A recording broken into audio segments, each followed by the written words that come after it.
At Special Forces selection, most guys don't quit the way you think they would. They don't just walk up, drop their ruck, and tap out. They just gradually stop fighting. They slip into one of these traps, and before they know it, they're getting sent home. So today, I'm going to be covering the 4 most common reasons why guys quit at Special Forces selection or later on in the pipeline so that you can make sure you're not one of them. Welcome back to the Infinite Grit Podcast.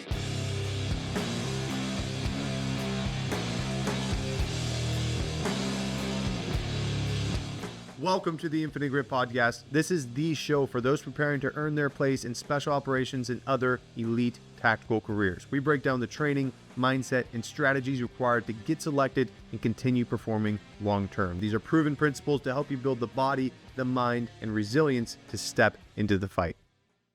What is up, guys? Hope you're doing well. Absolutely getting after it. Before we dive into today's episode, I want to give a big shout out to all the individuals who went out there and absolutely crushed selection in this most recent class. Selection season is upon us. So we always have that break over the summer, and now guys are starting to get into it, getting after it. So congratulations to those guys. Good luck to the guys coming up in this October 27th class. And I want to give a big shout out to one of our members who got selected. He sent me a text message at 3:15 a.m. last week, which is one of my favorite ways to wake up in the morning. And I said, freaking knew it, man.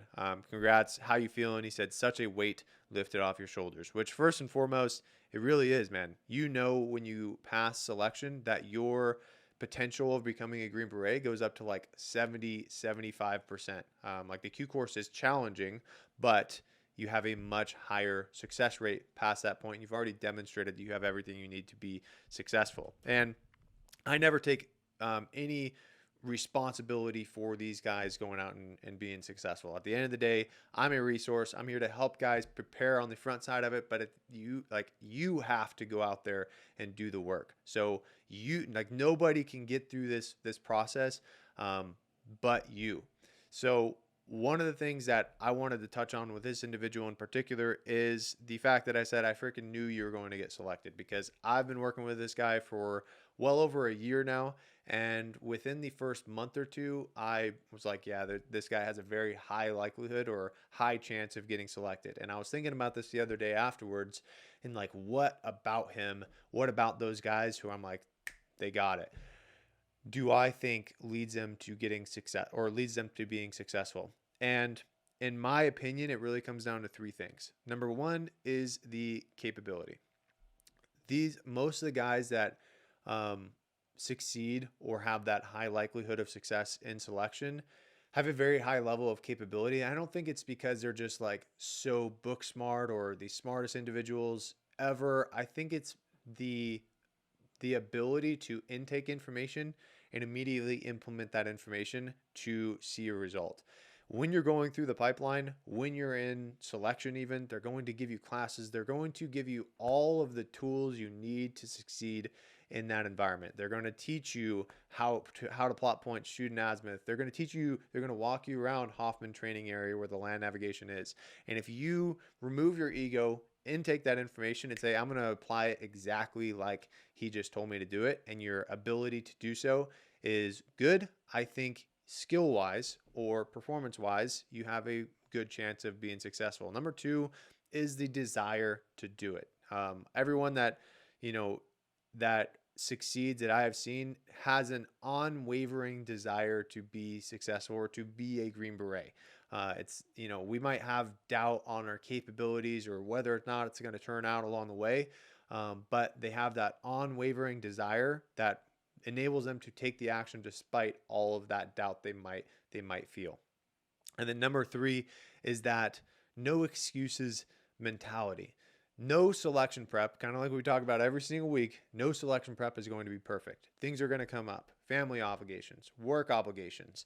And the ones who succeed are the ones who continue to fight through that process. The ones that struggle to succeed are the ones that get derailed and they take forever or never get back on the tracks, or they throw their prep out the window and then say, I'm just going to go send it with these suboptimal numbers because I haven't put in the work over the last couple months. So we have to have that no excuses mentality. And this individual in particular had all 3 of them. So if you're watching this, brother, fantastic job. Super proud of you. And you're going to make a fantastic Green Beret. But today we want to talk about kind of that no quit mentality, that no excuses mentality, because the reality is very few people at selection actually raise their hand and say, I quit. There's no bell. You don't see anybody ringing a bell. You might see guys disappear in the middle of the night, but during the events, it's very rare that you will just see people quit. You'll see a few, but it's not overwhelming. But in my opinion, the number of people that quit at selection is much greater than those that raise their hands. People quit in very different ways. People undermine their performance. They fake injuries. They intentionally get lost or become roadkill in land navigation. And that's exactly what we're going to dive into. So first things first, what is the one of the reasons why people quit? And these are for the individuals that leave in the middle of the night. This is always what kind of shocked me about selection too, is like, for me, this was something I always wanted to do. Like, I knew I was going to selection. It's only, at the time, a 3-week course, now 4-week course or 24 days. So it was no question as to whether I'm going to put my best foot forward and try to be there the entire time. But people will spend all this time training up. They'll spend all this, energy to get out there. And then within the first 3 or 4 days, you'll see empty bunks when you wake up in the morning because guys left when they didn't want to face the people. So one of the reasons why this happens is you'll hear guys say, it's not what I thought. It's not what I thought it was. It was so slow. Like, I don't know. I just didn't want to do it. Just not what I thought. And this is 100% the ego speaking. And the reason for this is gate week is going to be a little bit slower moving than you expect. You're not getting yelled at and screamed at. There's no feedback loop. They might leave you in the barracks for 6 hours that night, but you can't sleep. You just have to sit there and hang out with the boys in the barracks. It's a little bit slower moving. And that is why you'll kind of hear guys say, it's not what I thought. And really what it comes down to is they're not able to process or maintain those personal thoughts that they're developing, or they talk themselves out of being successful. Next, with the guys leaving in the middle of the night, is they might feel homesick. One of the guys I trained up with, he's a good dude, no shade against him, but I trained up with him to go to selection, and we were going to hold each other accountable. We ended up in 2 different bays, and I woke up the next day looking for him at formation and found out that he had quit in the middle of the night. And, we talked later on, and what it came down to is he had a newborn at home, and he decided, or he felt that pain of being away from the family with, no communication because you do not have your phone during this time. And he felt homesick, leading to him quitting, which is something I saw inside the Q course even. There's a guy I know at SUT that did the same thing. So guys will feel homesick, or maybe they have some issues at home. So with this, guys, if you are someone training up for selection, yes, we need to train and optimize our performance, but make sure your home life is squared away. If you got a wife, if you got kids, make sure all of the, they have everything they need. That is part of selection prep. You're going to be gone for a month, and the last thing you want to be worrying about is an argument or a loose end or something, questionable coming up over the next couple of weeks that's going to sit in your mind while you're chilling in the barracks, not doing anything in gate week, and it starts to kind of plague. So make sure that you personally, your family, everything is squared away before you get to selection, because I promise you're going to experience this as well. And then self-selected. I've talked about this ad nauseum, but it happens all the time. And you might, have a poor performance to your standards inside of one of the ruck marches. You might, have people pass you on the runs, especially if you're coming prior service and you see all the x-rays, freaking young and studs running out there. And this kind of negative feeling without the feedback loop of saying, hey, you passed this portion of the course, that doesn't happen. You just sit there in the barracks waiting for the Reaper formation to come to figure out if your number is called. And a lot of times people will sit in the barracks, they'll isolate themselves. It's a whole nother aspect. And they will convince themselves that because they perform poorly on this one event, that staying and completing the rest of the couple weeks worth of work is not worth it. So they end up quitting or removing themselves from that process. Now, what are some of the ways that people quit without quitting? Number one, this is the biggest one you will see, is an injury. I can't tell you how many guys I served with before going to selection that went to selection, came back, after the first week or second week and said that they were injured. But they weren't limping around. They weren't, didn't really seem that injured. That's what they tell you at your unit. And you can go to the medic and say, hey, my ankle's just busted up. My back, I hurt my back, hurt my groin. And it's an honorable way to quit. And you will experience this. Your mind, when you're doing these painful, long events, is going to start to try to negotiate with you. Doesn't matter who you are, you're going to have these intrusive thoughts. And if you allow the intrusive thoughts to start spreading their roots and you pull on the threads and give them weight, then you can end up in a position to where maybe you tweaked your ankle and it's, your mind is convincing yourself that it's a injury that's going to last for the entirety of your life. Or you convince yourself that because you have this slight tweak that you're not going to be able to make it the next couple of weeks. So you go see the medic and you get med dropped, and then you can go tell your unit that you got injured. You didn't quit, but it is a form of quitting. Next, it is the honorable way to quit, and makes facing people on the backside of selection much easier, like I said. And then lastly is pain versus injury tolerance. I think athletes, guys who played physical sports, wrestlers, football players, etc., usually do pretty well in this aspect. And the guys who don't have as much experience with actual injuries or pain tend to overestimate the severity of the injuries that they experience. You are going to feel pain at selection, and not just physical pain or not just the pain of like the endurance event or the ruck on your back. Like there's going to be times maybe you rolled an ankle out at land navigation.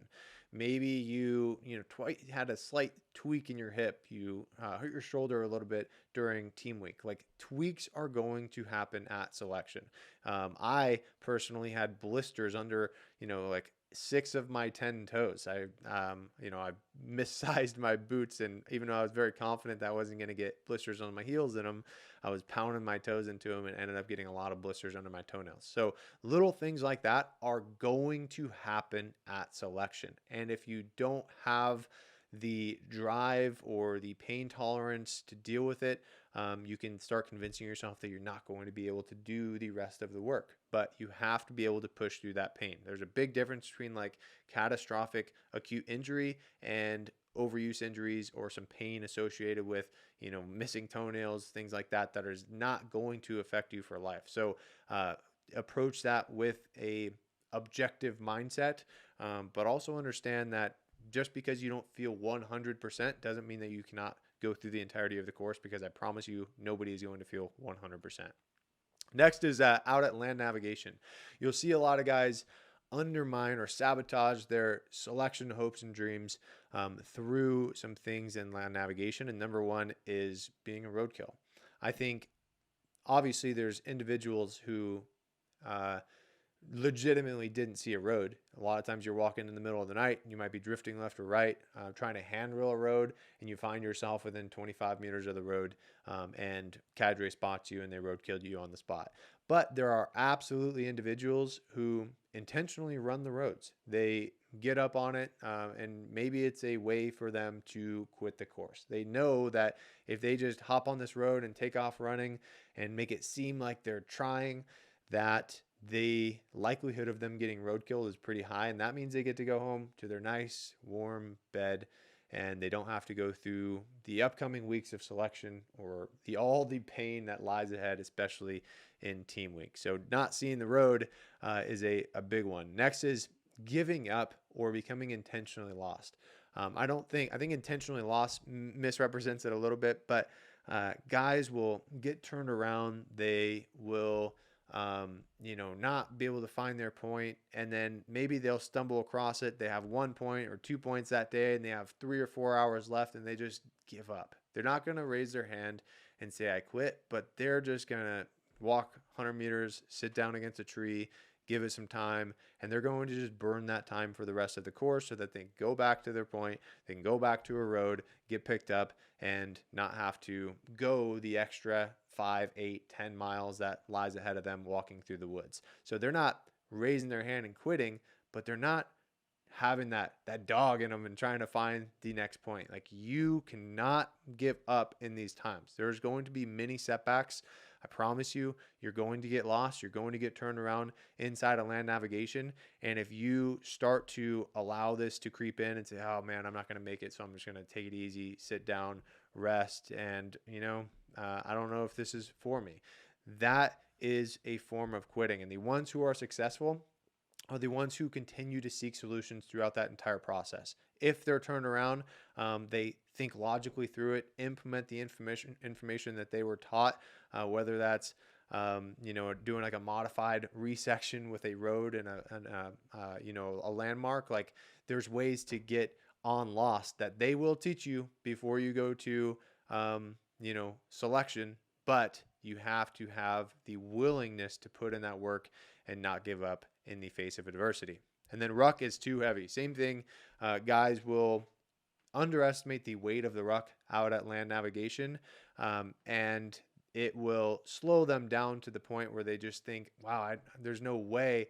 I know I've struggled to getting to this point. There's no way I can go another 7 kilometers, because it is, objectively speaking, pretty disheartening when you walk 5, 6 kilometers and you're like, man, that was my long point. My next point's definitely going to be shorter. Than you plot it and you have like a 7K movement and you're like, and the weight of that ruck really starts to weigh on you, emotionally, and guys can break down a little bit, and then they start doing the same thing, being intentionally lost, eating time, wandering around in circles, sitting down and letting that clock run out so they can go back home. And then from a training standpoint, we often see a lack of cross-country stimulus. So anytime you're doing a walking-only ruck inside of your prep, there's times where we can do it on a road and see what your walking-only pace is, although it doesn't really matter. It's just a way to get that conditioning up. But we do want to do those walking-only rucks on some terrain. So if you have sand near you, if you have a trail that's not going to completely destroy your ankles or cause any injuries, like, use those to your advantage going into it so that you can give your body the stimulus of your ankles rolling left and right, your hips being misaligned while you're walking over varied terrain. So those things are going to be valuable to get the stimulus going into that environment. And then during team week, you'll see a lot of guys losing that mental battle. So they start feeling sorry for themselves. They start thinking that there's no way they can carry this weight for the amount of distance, and they start just detracting themselves or pulling themselves away from the team because they feel sorry for themselves. But remember, everyone there is feeling the exact same pain that you are. Our mind is often going to scream that you're in pain, you're going to die, like you're going to mess up your back for life. Like, these guys don't feel the same pain that you do. But I promise you, every single person on your team at team week feels the exact same pain that you do. So don't get into this like it's all like woe is me kind of mindset and start feeling sorry for yourself, thinking that your pain is worse than everyone else's around you. And then this leads to that poor team participation or letting others carry the weight for you. CJ, while we were out at land navigation during our land nav course back in August, we had kind of a round table discussion that evening, and we were talking about things at team week. And one of the ones, this is like one of my favorite stories of guys quitting at selection. CJ mentioned a guy he had at selection who was in they had to like move a Jeep or some type of vehicle that was missing wheels through the sand and all that stuff. And they had a guy on their team that was sitting in the vehicle trying to steer it instead of walking alongside it. And he was being a cheerleader for the team. So that is ways that you can remove yourself from the participation. Maybe you're faking participation. Maybe you're cheering guys on, but you're not in the thick of it, carrying the weight, tying the knots, like being a contributing member of the team. And this usually comes from this like, oh, my pain is so much worse than everyone else's, or this like reluctance to add more because you're not sure if you're going to be able to make it or not. And then lastly, you'll see guys start to slow down and go towards the back of the formation or start to fall out, and they start slowing the team down. And then sometimes you'll see guys quit and say, it's best for the team. I'm quitting for the team because I know that I'm slowing you guys down. So, by me quitting, I'm actually doing something good for you guys. No, actually, what would be best for the team is using your existing strength and helping out. So do not fall into some of these battles. I promise you, when you're at selection, you're going to have these intrusive thoughts. You're going to have those thoughts coming up of, you're going to have the thoughts coming up of, oh my gosh, I'm in such pain. This is going to cause, lasting, effects in my physical capability. Or you're going to have thoughts come up saying, you perform so poorly that there's no reason that you need to stay because you already know you're not going to get selected. You're going to have thoughts coming up saying, man, if I could just freaking break my ankle, if I could just hyperextend my knee a little bit while I'm walking out at land navigation, then I would be a med drop in it. It's not I didn't quit selection. I just got hurt. So all of these intrusive thoughts are things that are going to come up. Nobody is impervious to these, but the ones who succeed, like my man that I knew was going to go crush it, are the ones that take the action despite all of these thoughts, and they don't pull on the threads or allow them to start permeating their mind. So be mindful when these come up. Expect them to come up, even if you're someone that says, I got no freaking quit in me. There's no way I would quit. Expect these thoughts to come up and, make a plan for what you're going to do with them when they do, which is just push them aside, focus on the positive, focus on putting one step in front of the other and making it happen. So this week, I sent an email newsletter along with some information about submitting like a call-in type thing. So we got a couple of them that I'm going to share with you guys. And there is a link down in the description. If you have any questions, if you have any parts of your situation, maybe you're joining the Army, looking at different jobs you want to go, having trouble navigating stuff with it, training questions, whatever, drop it down in there, leave me a voice note, and we'll go over it in the call. But I'm going to go over a couple of them. We got 2 in this week, so we're going to touch on those, and then we will dive into some questions from the community. So first one is about AFTs. Hey, how's it going, Coach? Just wanted to ask you a quick question about the new Army PFT. So I'm not currently in the service, but I'm hoping to go in about January, and I just wanted to know what the exercises are in the new PFT and what the max reps and weight and all that is to get a perfect score. Thank you. Well, there's 2 things that pump me up about your message, brother. First off, appreciate you sending that in. And number 1 is you're asking about the maximums. There are so many guys, like that is the perfect question. There's so many guys that are going into the military and seeking the minimum scores. What are the minimums I need to pass? And that might be fine for jobs in the regular military. You might get through the pipeline, but it's not going to be fine for going into special operations or being a highly competitive dude in the military. So always seek the maximums. We don't give a shit about the minimums. I love that. Second thing, man, January. That's awesome. January's going to come up quick. So, enjoy these last couple months with the family. Take advantage of it. Do all of the fun things. Don't get so consumed with the military that you completely neglect everything these last couple months. I promise you, you're going to be in that environment very soon and your life is going to change. So make sure that you are making the most of the time that you have with them. So diving into the actual events of the AFT or the Army Fitness Test events, we have the 3 repetition max deadlift. We have the hand release push-ups with the arm extension down at the bottom. And then we have the sprint drag carry, the plank, and the 2-mile run. So not too bad of a test.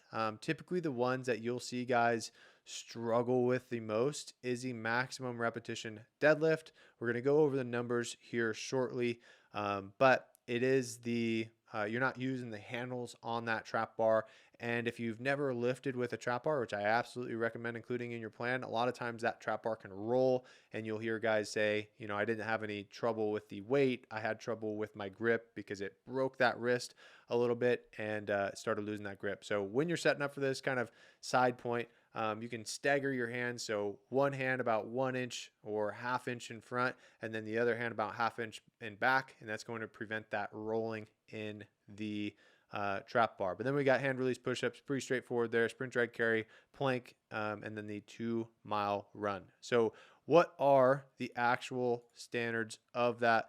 Well, let's take a look. So we have the max deadlift, 3 repetitions. And for the 17 to 21 age range, which is the most competitive, aside from the strength component, of course, is the 100, is 340 for 3 reps. So 340 pounds for 3 reps gets you a 100% passing score. 17 to 21, 58 hand release push-ups gets you a competitive score there. 61 for the 22 to 26, and then that'll go up a little bit as guys get older. And then for the sprint, drag, carry, we have 100 is a 129 for that score. Continued. And then we have the plank, which is a 340 on the plank. So the numbers that you should be shooting for inside of these events is a 340 for 3 deadlift, 58 hand release push-ups, 60 is better, but 58 hand release push-ups minimum, a 129 sprint, drag, carry, a 340 plank, and then we want to have, I missed the run. We want to have 2-mile run, a 13:22. And those are pretty in line with the standards that we want to see with guys from selection. Obviously, last week we talked about the strength and how the deadlift strength can carry over to environments like selection and just performance in the military in general. But if you're lifting 340 for 3 deadlift, then your strength is pretty well positioned for you to go succeed inside of selection as well. It's likely not going to be a limiting factor. 58 hand release push-ups to get you through all day long. 340 plank, there's no reason we can't max that. And then we want to see a sub 13:30 2-mile run. So if you shoot for those hundreds, you're going to be looking pretty solid with selection as well. So appreciate your question, man. We'll dive into the next one.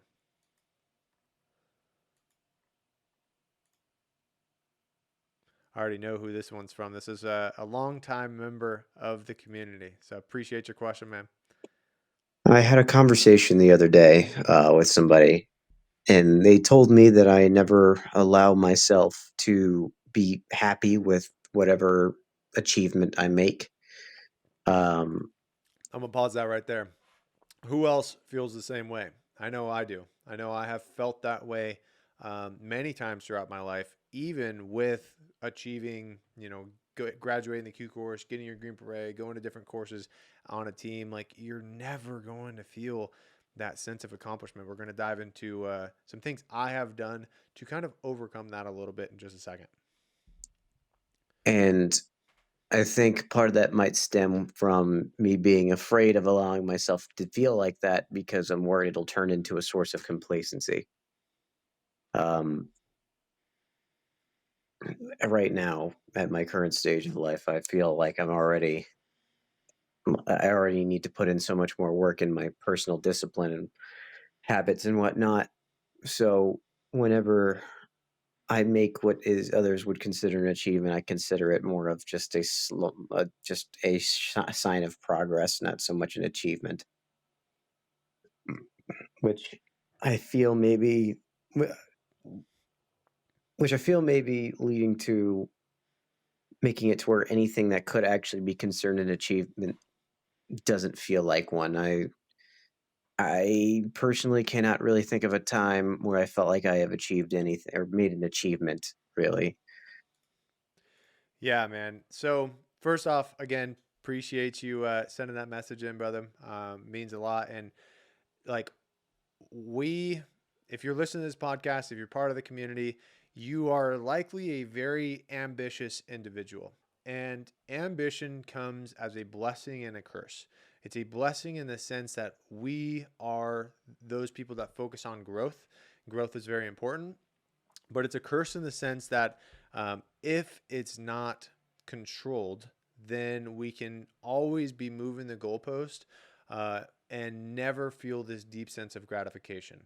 So, the thing that has helped me over the years, because I am that same way, I think we should continue to move the goalpost, but I don't think we should continue to move the goalpost out of thinking the achievement is going to make me a better person. It's going to make me fulfilled.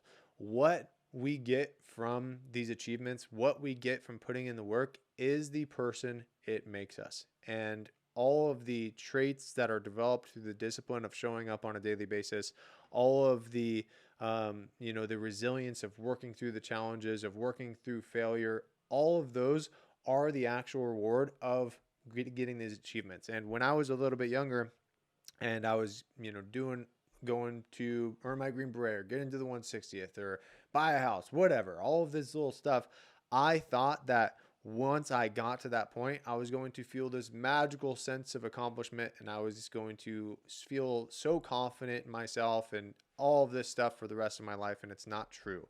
We are as humans, I think we get accustomed to things very quickly, which means we also get used to the feeling of success. We get used to that newfound success, the achievement, our current environments. And if we stop being grateful for it, then we think that to continue improving and continue becoming a better person, we have to go seek out a new achievement. So, what I recommend doing is being grateful for the capabilities and where you're currently at, no matter where you're at. We are grateful that we get the opportunity to push ourselves to the limits, to seek and put ourselves in a position to succeed and get these achievements. But the achievements don't define us. The work we put in and the traits we display and how we lived our lives on a daily basis, that is the real reward, and that is what defines us. So practice being grateful for the things that you have, but hungry for the next goal, and really emphasizing the systems that you have in place. So love the message, man. Appreciate you. And it is an ongoing process. I think as you continue to progress, you're going to continue feeling that a little bit. Sometimes I even feel it because we have this like idea of what the future looks like, and we identify ourselves as not quite there yet, and it creates a lot of anxiety. But when we slow down, when we're appreciative for what we have and the opportunity that's in front of us, and we just focus on putting the work in on a daily basis, it puts us in a position to not have the anxiety stem from those situations. All right. First question this week. When you mentioned reducing the intensity when sick, how would that look practically? Reduced reps, sets, or weight. So we have had a lot of guys get sick over these last couple of weeks.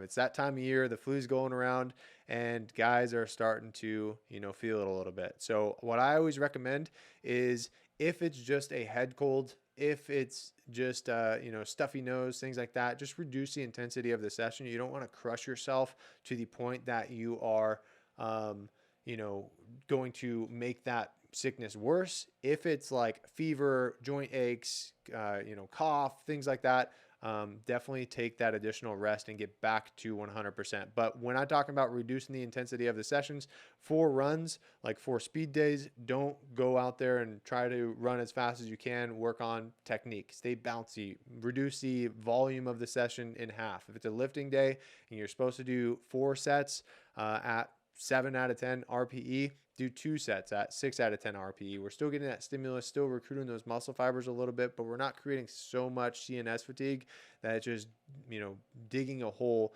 recovery wise and making it rough to get out of. I want you guys to think about when you're training. We start at baseline, we impose specific stress that reduces us below baseline temporarily, and then with recovery, we get back up to and then slightly increase our baseline ideally with each session. When we are sick, our original baseline might be here and we're already down here. So if we impose additional stress, we're just deeper into the hole and we're not going to be able to get back to that or even get something out of that session. So if you're sick, if it's just light, then keep the intensity light. Don't crush yourself. But if it's like actual sickness, flu, body aches, fever, all that stuff, you're better off not training, focusing on getting back to 100% more quickly, and then getting back to the training. This is a fantastic question that I love. A lot of guys, I think, deal with it and sometimes might not be completely honest about it. So, I really appreciate you guys sharing these questions as well. How do you deal with someone in your immediate environment who isn't supportive of the training plan and energy spent trying to improve? I feel it's easy to brush people off when I don't see them much, but I'm more so referring to close family/friends who I interact with on a daily basis, but I feel I'm not sure how to convey how important it is to me or if it's even worth it. So if it's like family and friends that don't live with you and they're not like dependent on you like a spouse would be, that's one thing. And um, what I have, this is kind of funny. Like even with my parents, like my parents probably they still don't even know what infinite grit really is, and or what we do. And when I first started it, like I had, they were like, "Ah, cool, like internet stuff, got it." And there wasn't that support. And there's always going to be things that you do, especially as things, get new, people don't know much about it, where they just don't understand why the hell you would ever even want to do that. And that's okay. Like, not everybody is going to understand your goals. Not everyone is going to understand your aspirations. And the only thing that you can do in those situations is sit them down without emotions, explain what it is, why you want to do it, and that you don't need their approval, but you're asking for it. Or you don't need their approval of what you're doing, but you're asking for their support. Like, hey, like I completely understand where you're coming from and your concerns with what I'm trying to do and the amount of work that I'm putting into it, but this is what I want to do and this is why. And I am doing this regardless of, I respect what you think, but I'm doing this regardless of your opinions currently. So I ask, I don't need you to fully understand it, but I do ask for your support with it. And if they don't give it to you, it's part of the process. And most of the time, 9 times out of 10, when they do get to, or when you do get that success and they start seeing the result of it, who you have become throughout that entire process, they get it. And they say, wow, I'm so proud of you for going out there and doing it. But sometimes stepping out of those close friendships or even family at times can be difficult to do. If it's a spouse or something, that's obviously a little bit different because they have a lot more say because it affects their lives directly. So in that sense, I would sit them down. Like if it was my wife and I was doing something that I had a deep um, intrinsic desire or I felt compelled to go do, and maybe she didn't see eye to eye with it, I would sit her down when their emotions are not, risen. So in like a very strategic time, and I would just explain the same thing, like, hey, this is what I want to do. This is why I want to do it. This is why it's important to me. This is everything it takes to be successful with this. This is why I'm putting the effort here. Uh, you know, do I have your support? Or talk about it and go through that process. So you don't want to just completely like blow them off. But you can be a little bit strategic about having those conversations.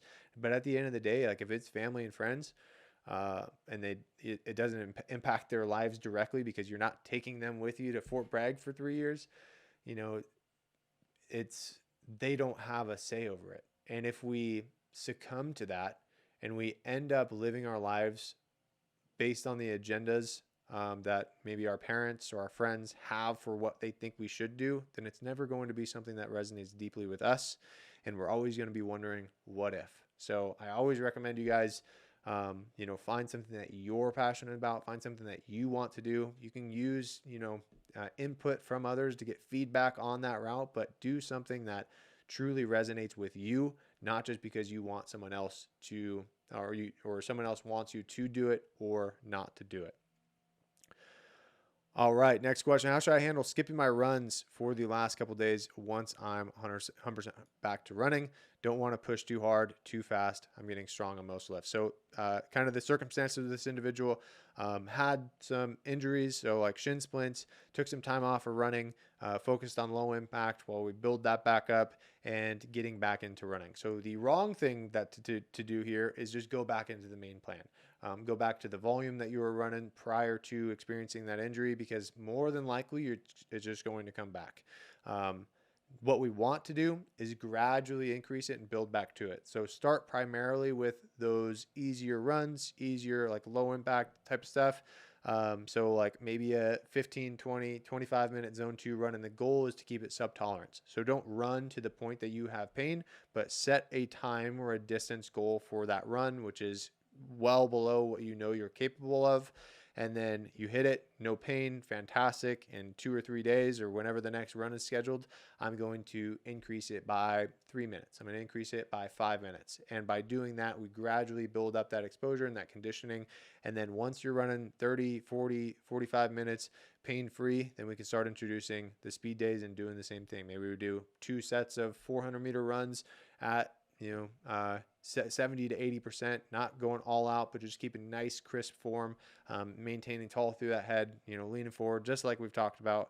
And then 1 800 or 2 800s, and we just gradually stack in that volume there as well. So be patient with it and understand that, like, if you're coming back from an injury, the fastest way to get your performance where you want it to be is by following that structure progression, keeping it sub-tolerance and being patient with it. If we just jump back into it, we end up into the cycle of the plateaued athlete, which is I get injured, I reduce volume, I jump back into full training plan, I get injured again, I reduce volume, and it just continues so on and so forth. So build back up to it. All right, last question. What is the ideal running shoe lifespan? There's no depends on the running shoe, obviously, depends on the mileage that you're putting in, but typically around 3 to 500 miles is where you really want to start looking at getting some new running shoes. Obviously, if you have like a pronation or a supination and you see the soles wearing unevenly and it's exacerbating or exaggerating that pronation or that fault, then we want to get some shoes a little bit earlier in that. If they're super worn out, maybe you took them on some trail runs and the sole's falling apart, get some new shoes. But if it's just regular running shoes, running on the road, running outside, doing your thing, and they still look and feel relatively good, usually about 3 to 500 miles is the average lifespan for many of the shoes that are on the market today. But other than that, that is all we got for you guys in today's podcast. I really appreciate you guys sticking with me this long. By the way, if you are going Air Force Special Warfare, we just brought on a new coach. He has been a strength and conditioning coach for the last 15 years, has worked in Air Force Special Warfare almost the entire time. He worked with the 23 STS, so the Tier 1 PJ unit that supports Delta Force, and then over in the CCT pipeline as well. So if you're going Air Force Special Warfare, we have a specialist on board. The link to learn more about our program and see if it's a good fit for you is down in the description. But other than that, appreciate you guys watching, and I'll see you next week.